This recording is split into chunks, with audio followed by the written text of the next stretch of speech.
Arthur Meighen, Minister of Justice. I was the Minister of Justice for Canada at the time of the strike. I later became the ninth Prime Minister of Canada when Robert Borden stepped down. I was born into a modest farming family in Ontario, but I was fortunate to study mathematics at the University of Toronto and graduated in 1896 with a BA.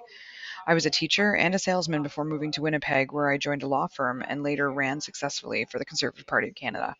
During the strike, I went to Winnipeg and met with local businessmen who formed the opposition to the strike.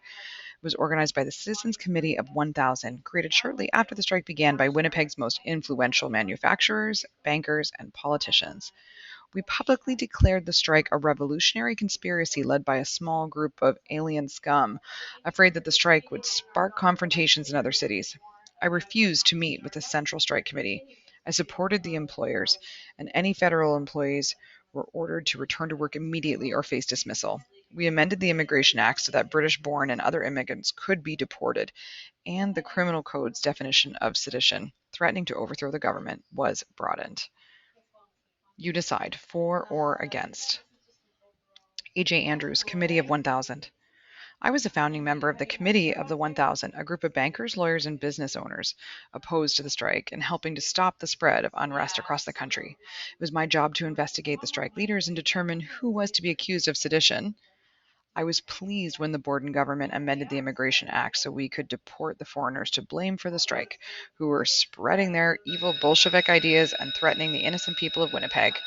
I was alarmed when I saw the police force doing nothing during large protests and convinced the mayor to bring in the RCMP and hire special forces to do the job and keep the peace. I believed that my work ended the strike and prevented future unrest.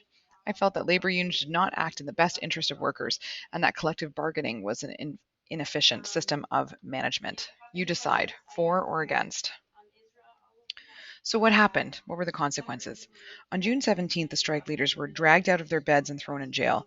Protests started all over the country. The strikers marched in Winnipeg. The police met them with bats and guns. 2 people were killed. The day is known as Bloody Saturday. Long term consequences of the strike. Immediately after the strike, very little changed. Some workers returned back to their jobs working for this exact same pay. The long term result was that unions did develop and they began to work together. Strikes broke out all over Canada. Today, we have labor laws that protect a worker's right to join a union and bargain with employers. Your task is the Unit 1 Activity 6 quiz. Click Quizzes in Brightspace and then look for the Unit 1 Activity 6 quiz, Consequences of World War I. You may have all of our lesson content open to help you. Once you start the quiz, you must click Submit at the end.